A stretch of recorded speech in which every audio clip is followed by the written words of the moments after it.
And hey everyone, welcome back to our Russian foreign policy class. As I promised slash threatened, we are in the studios today with a very good friend and colleague of mine, Dr. Nicolai Petro of the Department of Political Science of the University of Rhode Island. Dr. Petro is the author of numerous books and articles about Russia and Ukraine. The one that I knew, the one that I know the best about his work was published around 2004, 2005, called Crafting Democracy: How Novgorod Coped with Rapid Social Change. It's an excellent book that looks into the ways in which democracy and cultural approaches to democracy within one's own country's history and traditions can be used as a form of development. He has actively published on contemporary Ukrainian politics, and there is a new book coming out this November called The Tragedy of Ukraine: What Classical Greek Tragedy Can Teach Us About Conflict Resolution. And that will be available as both an ebook and in regular print format. And the materials, the details are provided in a link below. So, Dr. Petro, welcome once again to the studios. Welcome once again to Russian foreign policy. The famous studios of Mike Rossi. growing, it would seem here, but we are By leaps and bounds. Yeah. nonetheless happy to have you here. So we have a couple of open-ended questions as always, and your thoughts and your input is always appreciated. Obviously, we are knee deep into the war in Ukraine. There doesn't seem to be any signs of the conflict letting up. It also seems at this point that Russia seems interested in taking as much of Ukraine's eastern and southern territories as possible, and it really doesn't seem like that Russia is stalling on this. But what and how do you feel that the West, and here I mean the U.S., the U.K., NATO, how has this been allowed by the West to spiral into the outbreak of conflict that we see? Basically, the answer to that question is that Russia's security concerns, which it reiterated numerous times over several years, were ignored. I would say demonstratively and ostentatiously, just like Nancy Pelosi today. I guess very similar kind of, your concerns don't matter to us. And then it turns out we should have paid some attention because there could have been consequences. But as I remember reading recently that Robert Gates, former Secretary of Defense, former head of the CIA, recently said, or in his memoirs, I think, said, the question one almost never hears asked in Washington is, so what's next? And this is a typical example. Here's what we can, in the case of Russia, Russian security interests, we're going to push until there's some consequences and pushback. And until that time, why even listen? Why even bother? We have other domestic constituencies that will applaud this. And of course, more and more interesting information is coming to light about all the beneficiaries in the United States from a Cold War buildup. There are domestic losers, but there are, let's not forget, a lot of domestic winners from this. So on the other hand, it's worth pointing out that Russia sees its response largely in terms of forcing the West to acknowledge that Russia has security concerns and to take these seriously. On the other hand, there are those today who argue that that's just a ruse, that Russia would have invaded anyway, that it was always planning to invade. This is part of a larger strategy of attacking the West that's been in the works for a very long time. So ultimately, we'll never know which of those two is true, because they build on fundamentally different views of Russian politics and of Russia's foreign policy ambitions. I think it's fair to say, I would add this, that the West is right, that when it says that its posture from the West perspective, it did not directly threaten Russia. It simply said, our expansion up to your border and the incorporation of your former territories into our military alliance doesn't concern you, shouldn't concern you. And in doing so, it simply ignored the fact that Russia's security concerns were being aggravated. When Russia responded, when Russia retaliated militarily by contesting the shift of Ukraine from its security sphere directly to the Western security sphere,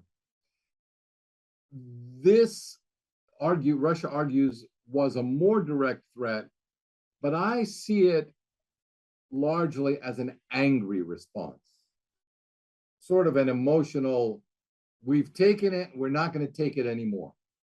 So now, here's for all the things that you did in the past. And that's what explains the vehemence of this response. The question, which is maybe the fundamental question in international relations, a lot of people are arguing, does this justify invasion? Does anger justify invasion? Does the perceived threat to one's national security justify a preemptive invasion? And this is a debated issue in international law.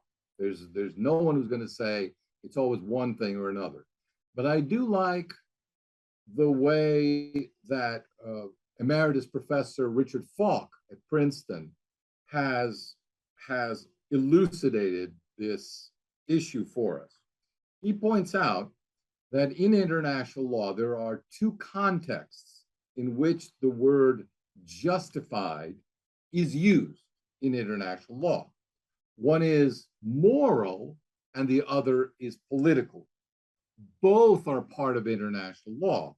Both form the larger body of international law. And in that context, he says, morally, there is no justification for this invasion or for any other invasion. This invasion, and a lot of diplomats have pointed out, is no more justified than America's invasion of Iraq. That's the closest analogy. Or the bombing of any other countries that has occurred in the past in the Middle East.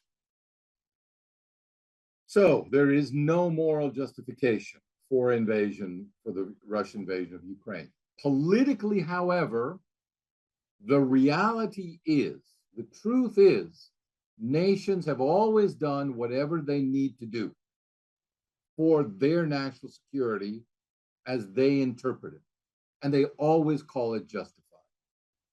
So we have these two positions that form the context of what we call international law, which is why it's always debated, and there's very little consensus on how to implement or say, when you look at an action and say this is legal or this is illegal, it all depends on who your lawyers are.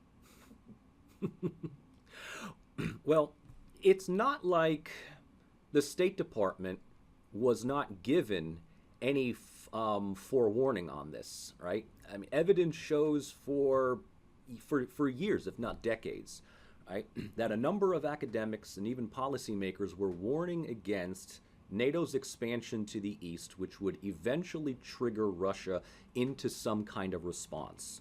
George Kennan argued this, Henry Kissinger argues this, John Mearsheimer argues William this. Burns, the current head of the CIA. Bill Burns, the current head of the CIA, the exact same thing. So it's not like this comes as a surprise to Biden or to soon-to-be former Prime Minister Boris Johnson, or to anyone in that matter, right? The evidence was clearly there that forward movement of NATO, especially into the former republics of the Soviet Union, would almost provoke Russia into some kind of response. Yes, but that doesn't mean it didn't come as a surprise. And I'll tell you why I think so. Because people in politics have zero memory. They are all about, what is it doing today? How do I derive political benefit from this today? These are not people who are thinking 2 years, 5 years down the road, much less 20 years. That's not the function of government. That's the function of people who criticize government or outside of government and saying, why did you do this? You didn't think about this. Here's the broader context. Here's what Thucydides would have done. Here's what, great diplomats warned against. But they could indeed have gone and woken up and been totally surprised, because in their living memory, in the memory that is sort of in the frontal cortex of their brain, that comes across the desk to them and says, actionable. What do we do today about this problem? This wasn't an issue.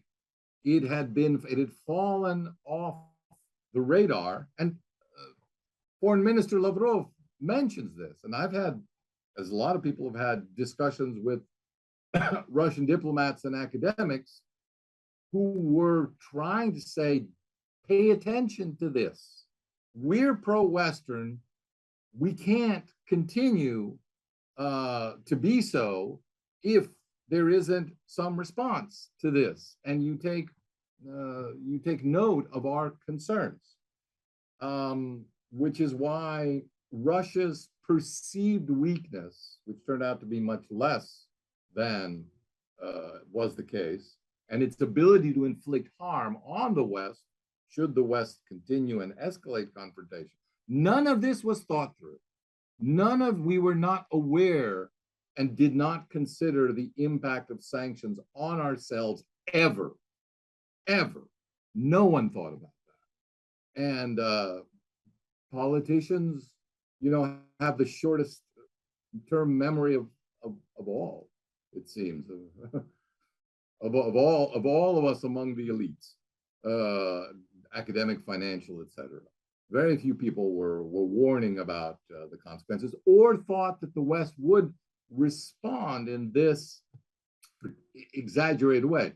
By exaggerated, I specifically refer to, for example, the fact that already by the third or fourth month of the war, the press generated about the Russo-Ukrainian conflict was more than the entire press generated by the US-Iraqi conflict, which, again, had many of the same characteristics, a lot of condemnation, etc., but none of the consequences, because attention was not drawn to it.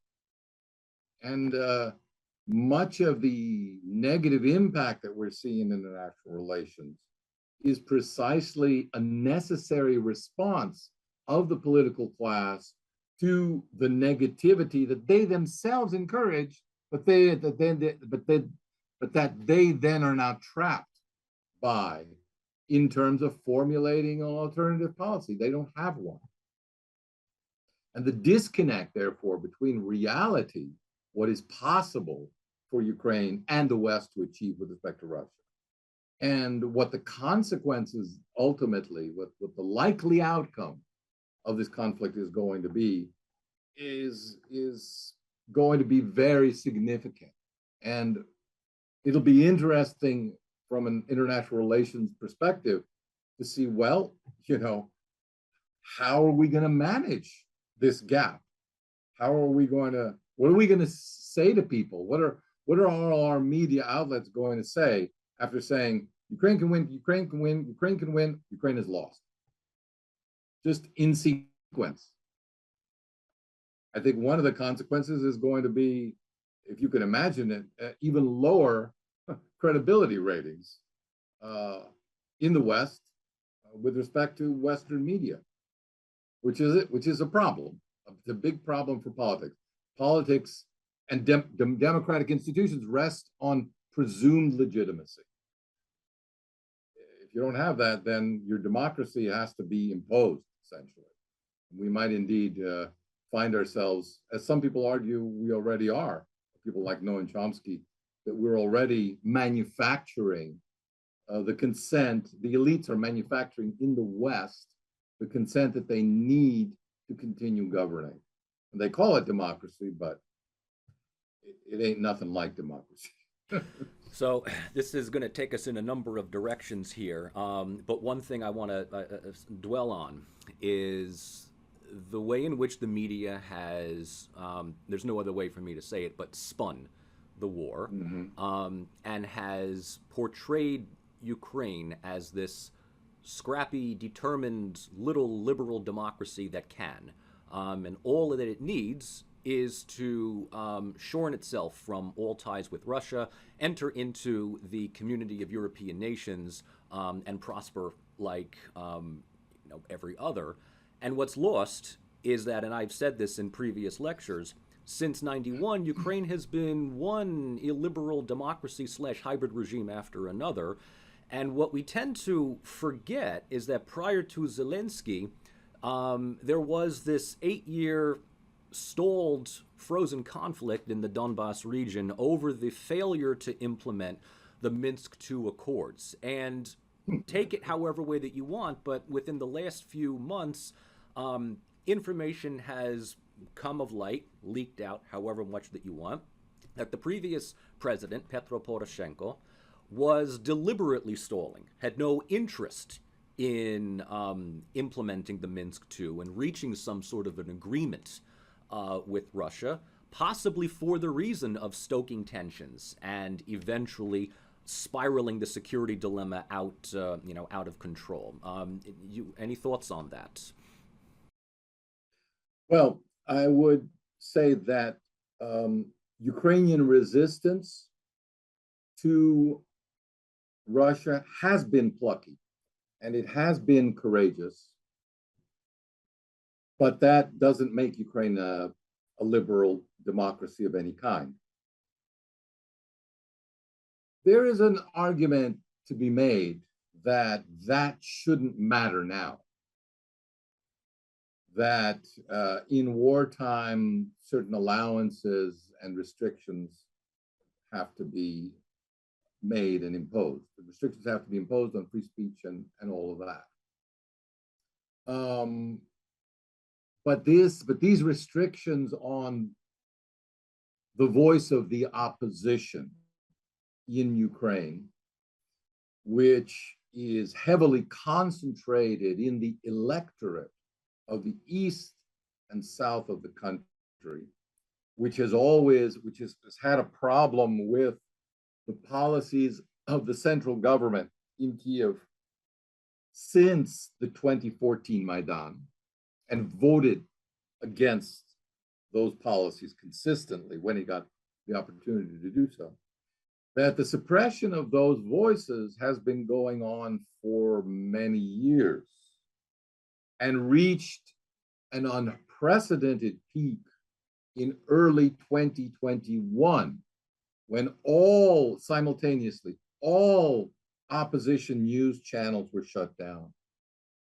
And the head of the largest opposition party, the second largest party in the Ukrainian parliament, was arrested. And the party of the opposition bloc, Party for Life, Party for Life. So this is a hybrid party. And I'm talking about Viktor Medvedchuk. And so the escalation that has occurred since then with the abolition of that party and the arrest of several of its members, leading members, is not a novelty and not due only to the context or specifically to the context of the war, but it is part of a process that was already underway for more than a year. And that, as we know from the Western official, the official response of Western governments, was not objected to. By the United States, it was specifically approved by the United States. But the EU, most EU nations took a hands-off position with respect to these curtailments of civil rights and political rights by specifically people in Ukraine who disagreed with the policy of confrontation with Russia and who supported the Minsk agreement, which you were talking about, which was not the position of either the Poroshenko or the Zelensky government. So you can keep both of those points in mind. You can say Ukraine is resisting with determination. The Ukrainian state is resisting. One group of Ukrainians, the ones who support the current regime, for whatever reasons. They may support its political position, they may support its policies, or they may simply be against invasion and not support the policies, but they feel the importance of resisting incorporation into Russia to take precedence over whatever disagreements they might politically have. But it's clearly an unbalanced picture because there's another Ukraine, and there's always been. And we geographically can identify its politics as being in opposition to the current policies of the Ukrainian government since 2014, because in Crimea, the region defected from Ukraine and joined Russia, and in the eastern sections of Donetsk and Lugansk, they declared essentially their independence. Now, they didn't at first declare their independence, and the Minsk Accords, which were proposed by Vladimir Putin, tried to get them to rejoin Ukraine. But they resisted that and fought against that, although they did in principle accept the terms of the Minsk agreement, which would have been an acceptance of Ukrainian sovereignty over those regions in exchange for local political, cultural, and religious autonomy. So they'll be loyal Ukrainians, but recognize their cultural and political differences and religious differences. Allow them essentially the right to speak their native language, which is Russian. But that was not, those were not terms that the nationalist government in Kiev could accept. And therefore the process stalled. And there's almost no point in talking about it now because there's no going back to that.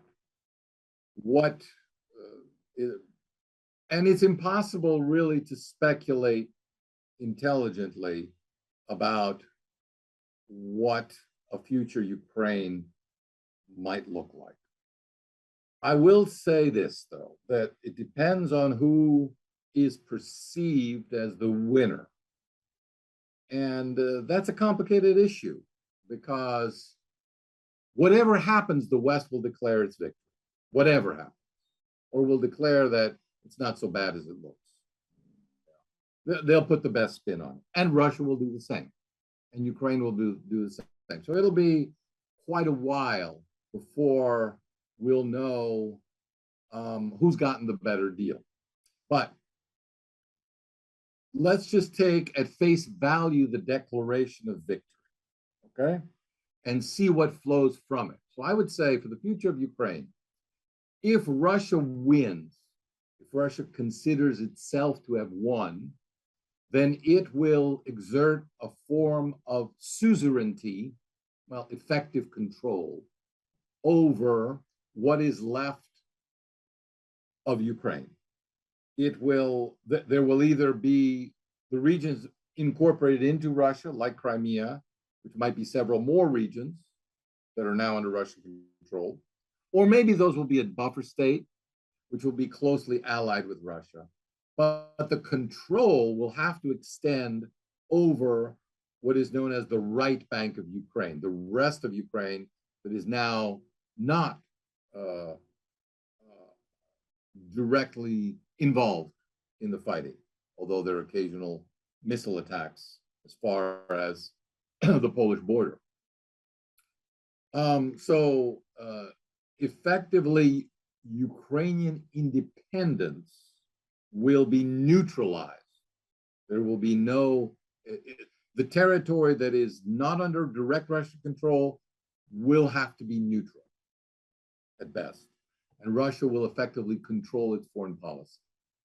On the other hand, if Ukraine wins and perceives itself to have won, then Russia will be defeated as a global power. And there will be, I think, inevitably a transition of power inside the Kremlin as a result of that defeat. And in that ensuing transition, I'm clearly speculating wildly now, but this sounds plausible to me. One, if the Putin system, they say everything that Putin has set up since assuming office in 1999, is overthrown, discredited, then it is the West that will effectively exert a form of suzerainty over Russia, which will probably at some point lead to its dismemberment into smaller, more manageable territories, which has always been a dream of Polish and Polish-inspired Ukrainian geostrategies. A more manageable Russia, I think Lech Walesa talked about this recently. Russia is too big to handle now, to manage for Poland. But, a Poland-sized chunks of Russia, like Belarus, that can be managed by Poland and its allies. But there's a second option. If the Putin system remains, Putin's gone, but essentially his cohorts continue to exert power, then it will mean, and I'm talking about a Ukrainian victory here, it will mean a belligerent and now openly hostile Russia for the West. So I would say, imagine the worst period of the Cold War continuing until the spark that leads to some sort of open confrontation, direct military confrontation, and then who knows,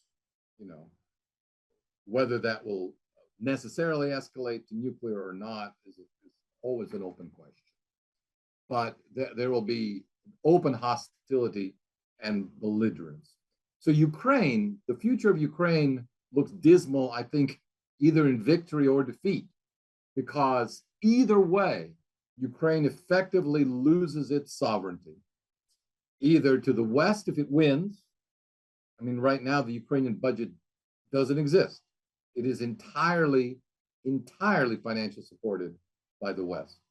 The West could end this conflict overnight, of course, declaring Russia's victory, or effectively handing the victory over to Russia.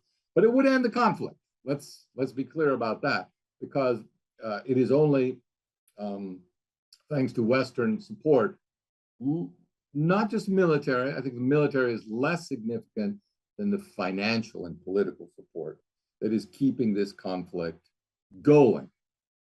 Or it becomes, if it loses to Russia, then a fraction of it, maybe a portion of it, will retain some modicum of local independence, but its military and foreign policy will be severely constrained. So again, even in the long term, Ukraine, I think, is the big loser, which paradoxically means necessarily that Russia gets something out of this, because a debilitated Ukraine is not a Ukraine that NATO wants, that NATO can afford, and that would be a threat to Russia. So that's the reality. What do you think would be an end goal for Russia, for Putin? Like, let's say that the momentum stays within Russia's leverage. When do they stop? When do they declare victory? When are the primary objectives achieved? Well, there's been note has been taken of Sergei Lavrov's comments that the mission is changing. The mission is changing, as he says it, he explains, because Ukraine has chosen not to negotiate. As a result, it remains in a belligerent position, threatening the territories that Russia has, as it defines it, liberated. To secure those regions, the safety of those regions, therefore, Russia's effective influence has to push further west. That's just military logic.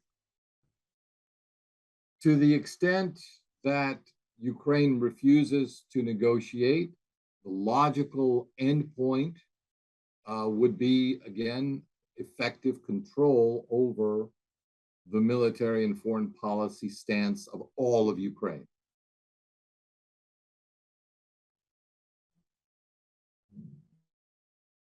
There are many possible scenarios for this, the ways in which it could work out.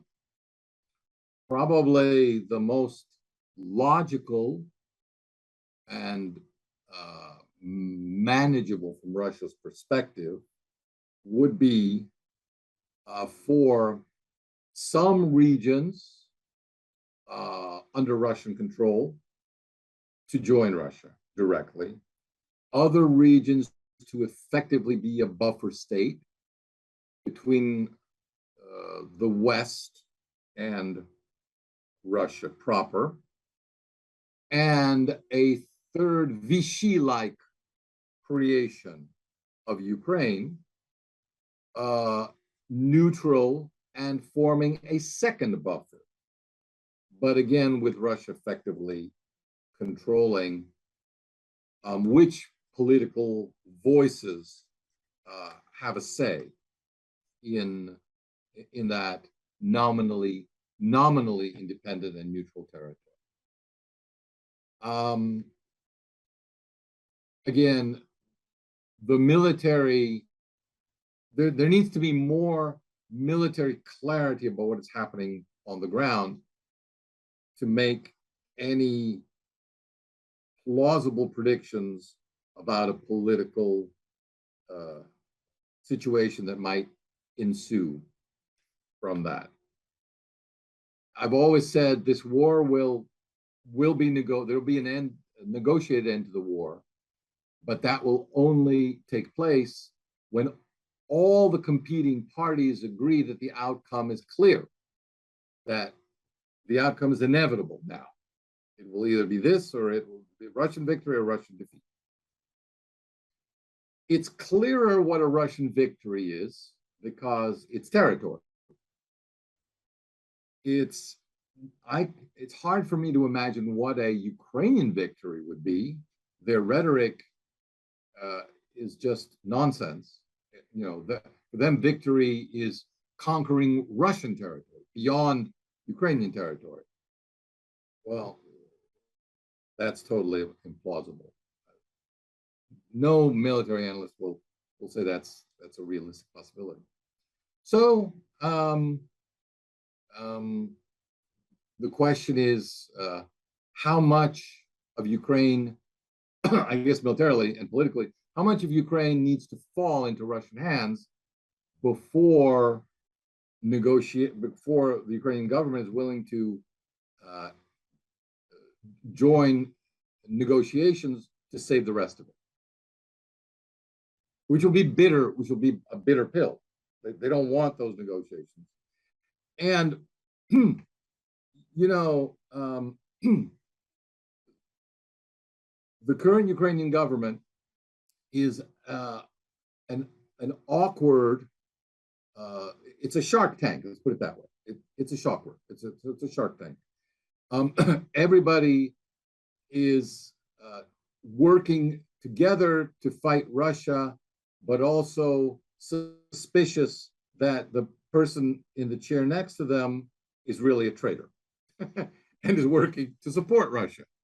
And we see that in the sudden removals of senior personalities, of the head of the security forces, of the chief prosecutor, lots of backroom intrigues. And Zelensky is, I think, a figurehead in all of this.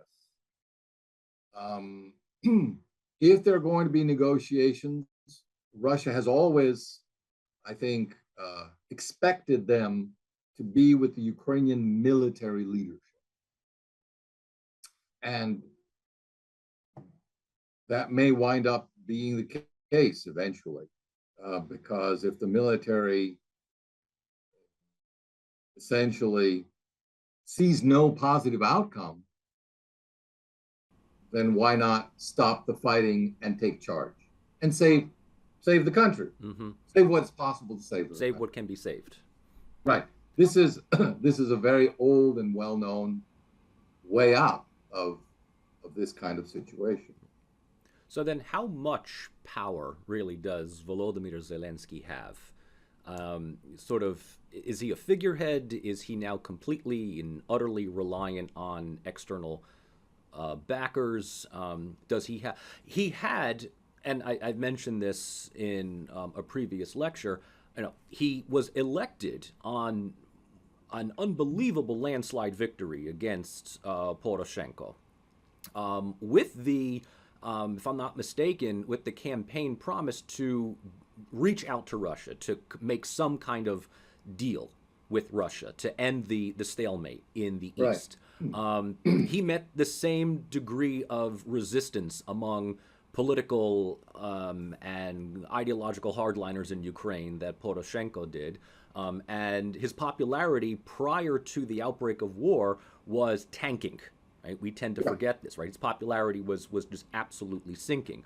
With the war now, and the Western press trumping him up as this paragon of democratic virtue, you know, it makes one wonder, how much in control is he really of the situation? Well, I'll just go back to the characterization that I came up with a minute ago. He's in a shark tank. He lives in that shark tank. He personally, and I base this on descriptions of how he has run cabinet meetings, how he has interacted with members of his advisors, his closest advisors, several of whom are now in the West, have spoken about the way, sort of his level of mastery of the details and control, and what he expects when he, you know, chairs a meeting, when he presides over a meeting. He is someone who is an actor, and that's his strength. In this circumstance, it is valuable to have someone who can be an image creator and can be the symbol of the nation. You know, Joan of Arc probably wasn't a brilliant military strategist, but she was a symbol, and that was important. And Zelensky is a symbol now. And the country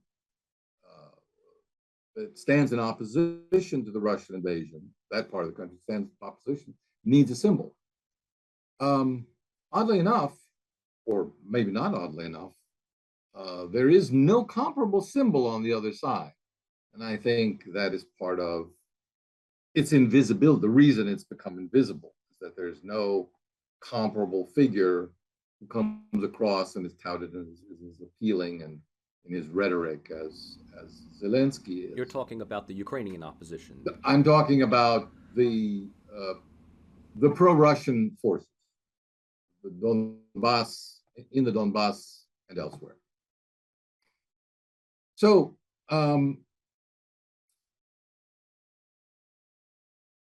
but from what we have seen leaked to the press in terms of concrete policies,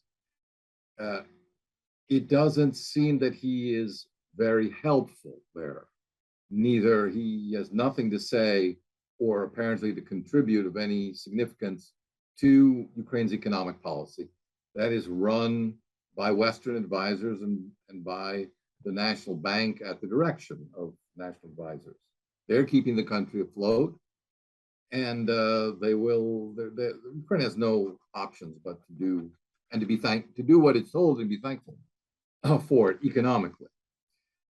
The military situation is a little bit more complicated because here Zelensky has used his political platform to occasionally name and shame Western leaders for not giving them all the weapons that they need. And if only we had, all of these things, if only we had much more money, all of these things are on the Ukrainian wish list. The fact that he talks this way, Zelensky, in certain interviews indicates, I think, a bit of his detachment from the actual dependent position that he is in. He seems to get away with it, but then to be brought to heel fairly quickly. So he can hint at dismay with Germany's president, but eventually the person who voices that dismay on behalf of the Ukrainian government, the Ukrainian ambassador, is removed. And recently, he publicly apologizes to the German president and, bygones. But like I said, I think of him more as a figurehead, someone who, if he says the right things, can be kept by the West. And if he doesn't, can be removed by the West for someone who can manage the resistance more effectively. There are a lot of possible candidates, in the wings. Part of the constraint on Zelensky's rhetoric is, of course, the far right, which is adamant in its demand that the war be prosecuted and continued. There is no peace ever for the far right, for Azov and many other far right battalions. They have been very clear in promoting their view that even after Russian troops withdraw, there's a peace settlement, etc., Ukraine will continue to view Russia as its enemy and attack Russia. So from that perspective, again, Russia's strategy is clear, the denazification. Let's talk about that for a moment. Yeah, because this is exactly where I wanted to segue into. The former Ukrainian ambassador to Germany, Ambassador Melnik, was rather criticized heavily for referring to Stepan Bandera as a national hero, was in no way, shape, or form connected with the Holocaust, not he wasn't a Nazi collaborator. This brought condemnation down on him from Germany, from Israel. And it lays bare, as you just mentioned, right, the far-right specter in Ukraine, and something that Western press has, at least in the first few months of the war, done much to suppress, right, almost making fun of Russia for saying that everybody in Ukraine is a neo-Nazi, including Zelensky, who is actually Jewish. How can that possibly be? But there is evidence to show that, Ukraine may not be awash with neo-Nazism, but the far right has permeated the discourse right now. There are paramilitary elements within Ukraine that don't take direct orders from the Ukrainian military. You mentioned Azov. We also talked about the de-Sovietization, the de-Russification of the country, and this idea that to be Ukrainian, as far as the far right is concerned, is to not have any connection with Russia. There is no connection. There's no cultural, there's no religious, there's no linguistic. Russians are this, Ukrainians are that. And it really seems to be almost the most hardline voices coming out of Lviv. More, pretty much like, and Russians will respond by saying that these guys are basically Poles in denial. So what's the whole deal with the Ukrainian far right? Its voice grew, and its political influence grew enormously in the aftermath of the 2014 Maidan. They were given key governmental positions, particularly in two areas, in the security arena and military, senior military appointments, and also in cultural arena, Ministry of Education and the cultural sphere. Those were the two areas that the far right had always identified, had been identified for decades in their literature by people like Bandera and his associates as being crucial to the task of creating a new proper Ukrainian identity. The proper Ukrainian is one who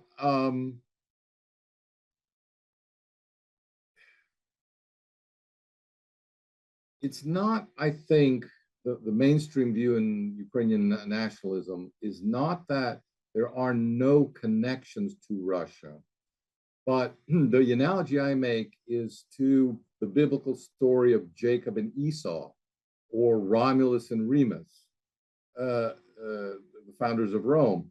One brother killed the other brother, Cain and Abel.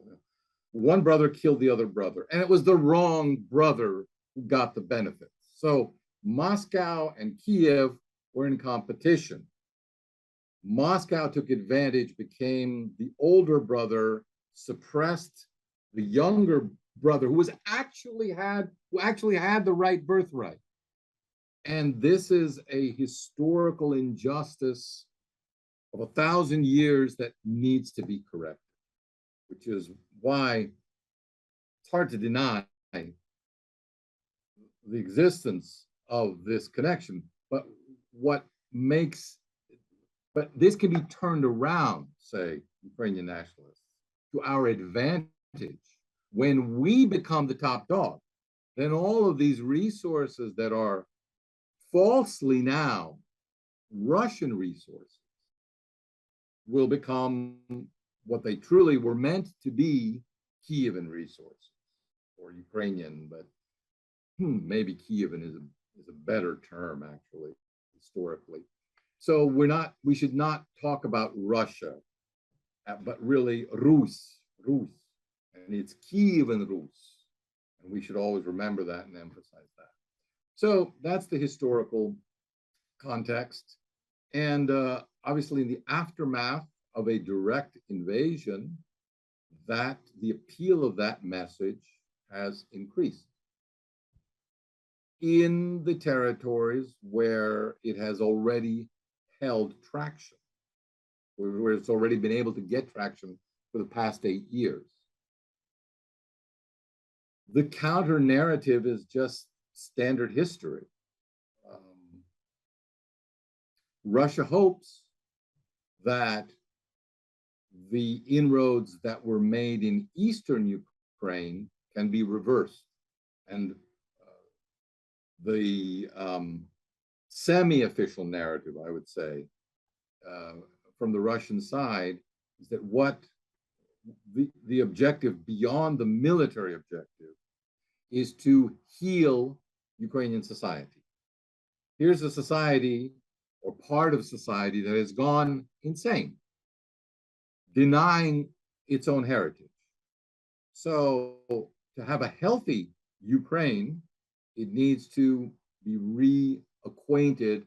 This traditional narrative needs to be reestablished against the nationalist narrative, and that will lead. That should suffice to lead to healing. This is not an old. This is not a new concept. It was It's been the argument of many Eastern Ukrainians, of a whole slew of Kievan intellectuals.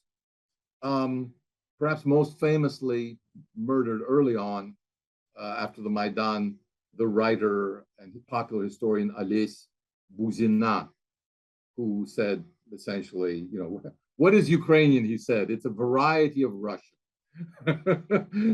And he got a lot of trouble for that, but he was very popular and very widely read in Ukraine.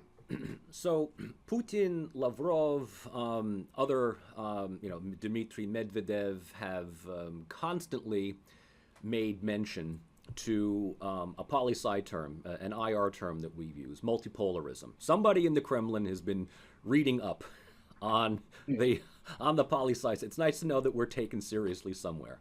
But in addition, they talk about the end of American unipolarism, which I think that no one is going to deny in recent events here. But what does Russia see in the grand scheme of things as a multipolar world of the 21st century, and where do they see Russia participating within this multipolar, multilateral society? It's been discussed by the Prime Minister, the head of external security forces, SVR, national security, and Putin in Russia for several years. The term multipolar has been a constant in Russian national security documents for a long time. I wrote about this, I think, more than a decade ago. I have an article in the Columbia Journal of International Affairs called Russia's Mission. I think we talked about this again back 5 or 6 years ago. So Russia says a multipolar world is inevitable, a more multipolar world, one in which the major international actors have more or less a common stake and a common influence. That is bound to happen because America's global influence is bound to decline as other nations' influence increases. And this will literally be an exchange of power at the expense of America. America can fight this, but it's inevitable. They would be wise to join in this process so that they, as the one coming in with the greatest stake, retain a marginal advantage in the influence. But if they fight it, Russia has argued, Russian analysts have argued, they will suffer because other people will see this as an attack. Other nations will see this as an attack on a better world order. So this world order is not only inevitable for objective economic reasons, distribution of power, networks, and military influence, technological influence, particularly the rise of China, but it's not just the rise of China, it's China plus a number of other countries, along with Russia, all pulling in that in that direction of a multipolar order. So Russia believes that this multipolar order is not only inevitable, it is morally beneficial. It is in fact a better world order than a unipolar world order. They argue that such a multipolar order will be, in fact, safer. There will be less wars because there will not be the temptation of the one superpower to say what we say goes, and if not, we send troops and we use economic sanctions, we get our way anyway. That won't happen as much because there just won't be the consensus. And the whole issue of values, its importance in establishing the priorities of the world will be reduced. And that's a good thing for actual world order, for peace in the world. Russia argues.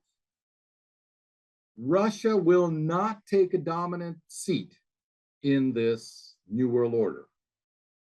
By virtue of its size, it will be a key player, but it will be one among many. And it specifically has no intention of being the dominant player among these multiple key actors. It will take the lead role in the context of ensuring stability and prosperity in its neighborhood in a consortium of powers. China will do so for the East, Russia will do so for Eurasia, China for the subcontinent, Africa will have its dominant powers, part of this consortium. In essence, it's sort of like a rewriting and giving substance to a reformulation and giving substance to the UN Security Council, now defined as what are the regional powers in this area and who will be responsible to the rest of us for preserving law and order and stability and prosperity in this region as part of a larger network of that. The problem with having a unipolar world is that the United States is too unstable, cannot perform this function. So it says, to hell with Africa. The Middle East, no, we care about the Middle East because of oil. So, but again, whose oil is it? How did our oil get under their sands, as the old joke goes, you know? And so that's why we have a vested interest in there. But, you know, Latin America, you know, depends. None of this, all of this smacks not of global concern, but of a very narrow national security interest being promoted at the expense of global security, Russia says. So that's the world order as they would like it to become, and that they believe is actually underway, and will have a number of key moments, phases. One of those is the transition away from the dollar, which is, I gather, building some speed. Another is diversification of energy, which, again, is benefiting Russia. Russia has historically been too dependent on its contracts with Western Europe. 80% of its gas flows to Western Europe. Western Europe has said, we don't want this gas. Fine. Russia is now actually liberated and able to send much more of those resources. Of course, it has to build certain pipelines and connecting routes to India, to Africa, to obviously China, much more diversity of outlets that actually benefits Russia, although I don't think Russia wants to become entirely seen as an only an energy giant. It wants to diversify to other areas as well, but its superpower is its energy resources. And there's no way around that for the West, which is why there's been such reluctance on the part of so many international actors to follow the example of the West, which I think the Western calculation as to how much it could reduce its reliance on Russian energy resources, broadly speaking, has been vastly overestimated. I think we're just beginning to see the impact of that. My electric bills, I've just been told by our electric regulator, are going up 100%. They're doubling. And where are you? Wait, where are you right now? In Rhode Island. Oh, in southern Rhode Island. From 1.01 cent kilowatt to 2. My electric bill is doubling no matter what I do. Well, I can curtail somewhat, but I'm already at the low end of the scale. I'm apparently compared to, because they send out these, how are you doing compared to your neighbors? We're doing very well in terms of energy consumption, but my electric bill is going up, is doubling, and as is everybody's bill. So that's just the beginning. So of these Western responses to U.S. to Russia policy. It's amazing that people get away without being challenged when they say, well, this is Russia's fault, or Russia's. No. It is Russia's fault that there's an invasion. It is the West's fault that we responded to that invasion in this stupid way. Economically, politically, diplomatically. It says something. It says something economically, falls, right? Yeah, economically, in a way that hurt us. Some economists argue as much, if not more, than it hurts Russia. That's stupid. Yeah, how bad is how bad is Russia doing? As far as because we were earlier prognoses is that the sanctions are going to economically cripple Russia. Some war hawks in the New York Times and the Washington Post were talking about bankrupting the country, dragging it back down to the 1990s, which of course is a careless prediction because the 90s is what gave us Putin and the outlook today. But the ruble has stabilized. In fact, it has strengthened since then. And we hear all of these stories about energy crises in Europe, whether there will be enough gas for the winter. The German Green Party, always good for a couple of chuckles, is now calling for the reopening up of coal mines and the use of wood. So there goes their environmentalism. So it almost seems like the sanctions have completely backfired on Europe. But indications from Russia are rather vague. Yeah. So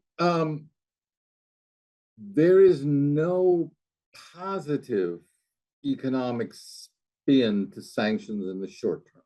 In other words, you just lost an investor, you just lost a supplier, and you have to find an alternative if you're going to continue to produce. So you are forced to make a transition. Every transition has, at the end of that transition, a reason for success. In other words, you've made the transition. Presumably, if you're still in business, you're making a profit. You may be selling something else. You may be selling it a different way. You may be doing a different commodity, but it's business and you're in business to make a profit. So if you're still in business, you are now making a profit in a different area than you were before. Maybe more, maybe less, but still a profit. Otherwise, you wouldn't be in this at all. That's what happens in every circumstance of the application of sanctions. Russia's no exception here. We have decades of data on the effect of sanctions. And by and large, it is all very clear. If sanctions are going to have an impact on political choices, they happen quickly because of an immediate impact of shock and fear on the part of the targeted elite. Go, I can't give up my yacht or my trips to the Côte d'Azur. I have to do something, and I get rid of, use my influence domestically to remove the person who has these bad policies for me.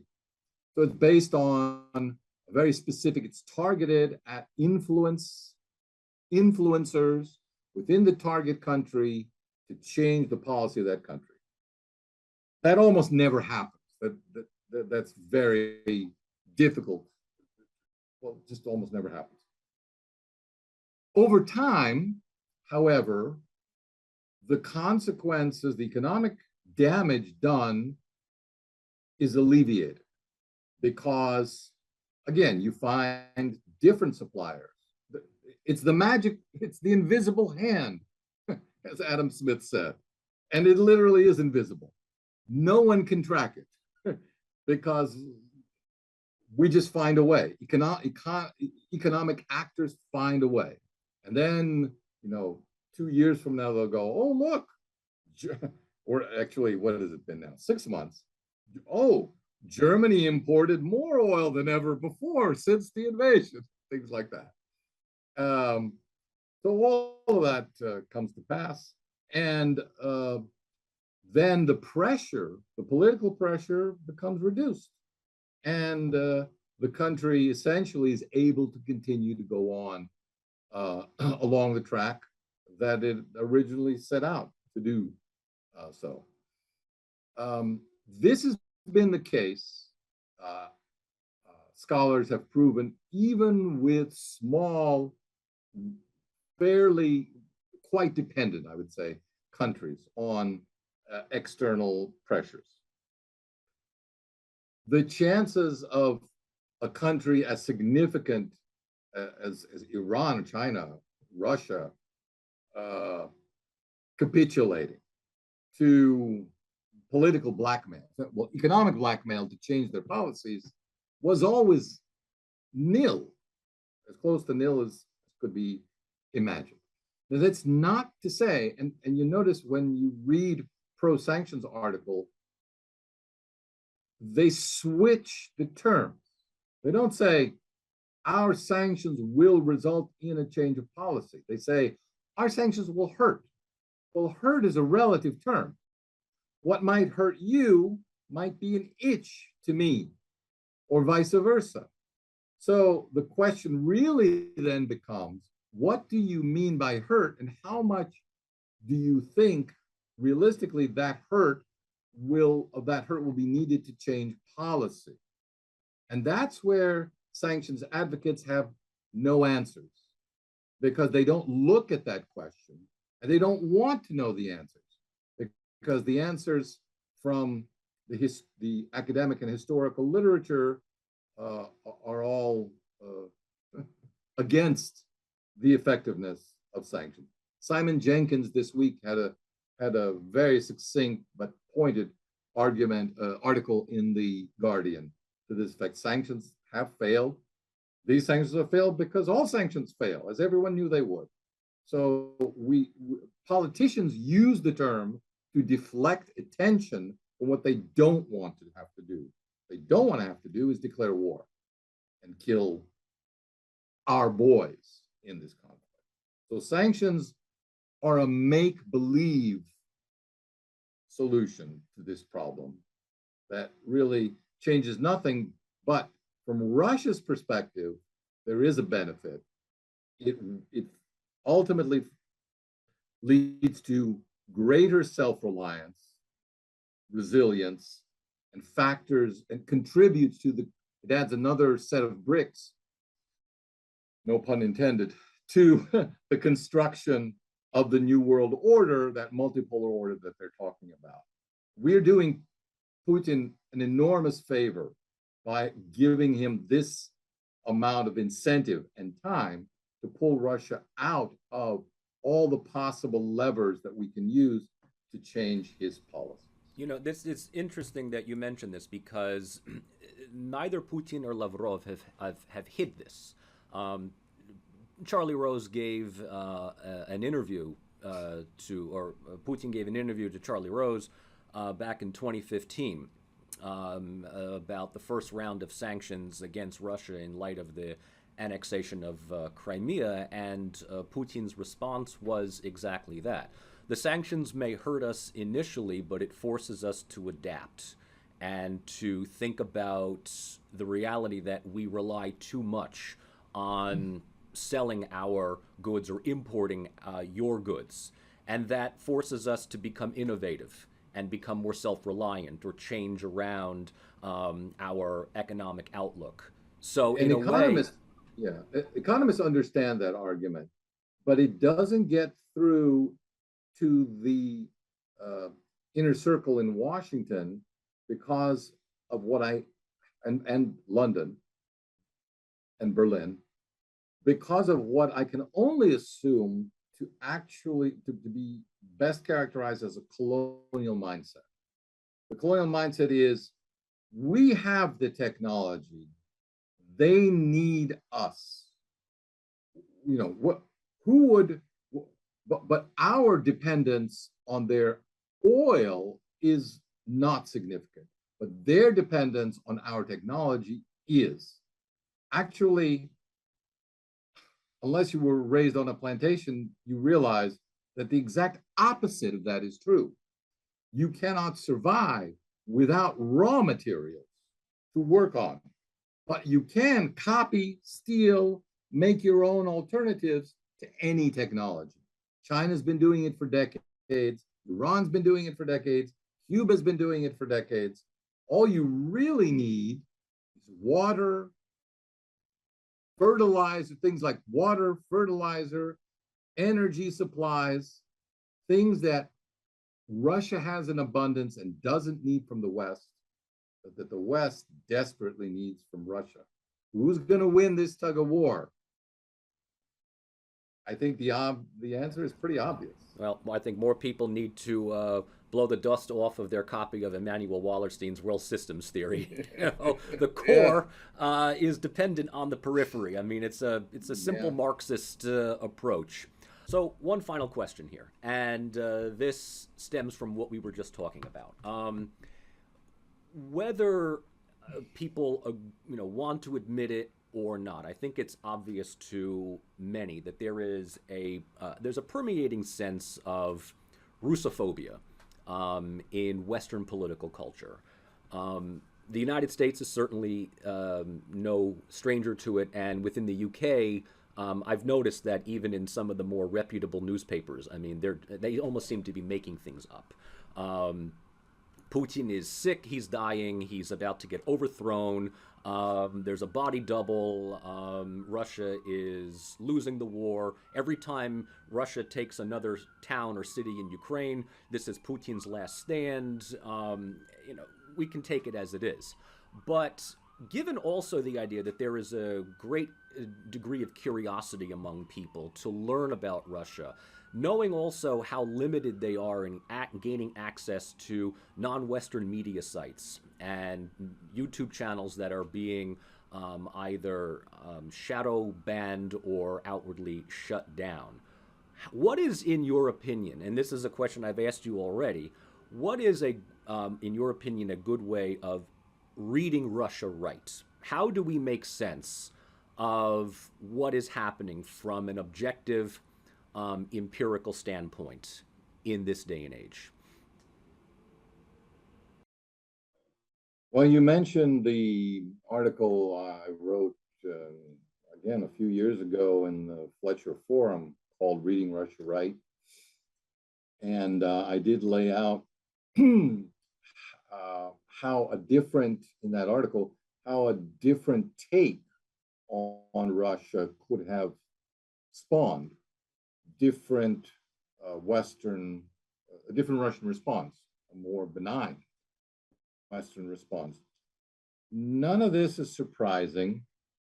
And this is basic social psychology and basic personal psychology. If I treat you with hostility, you are likely to respond in kind. And it's never the right and wrong, we know instinctively, is never just on one side in any issue. There's always other sides to the argument. And the willingness to suspend that is basically a willingness to live in a fantasy rather than in reality. So, what to do? Here's what I would say about this situation. Western elites and those who encourage this hostility in the media should take cognizance of the fact that they are helping Putin, that everything that they want, that they say they are against, is actually being encouraged by hostility toward Russia more broadly. Because on the other side, they don't see these attacks and this cutoff. The most recent one, I think, this week. Oh, you want to come study in the United States because you're pro-Western? Oh, I'm sorry, you can't register for the test of English as a foreign language, so you can't send your application to a Western university. Well, how much more shooting in the foot can we do? This doesn't affect Putin. This doesn't affect anything. This is the derailing of a young person's positive attitude toward the West, their exposure to the West for a generation to come.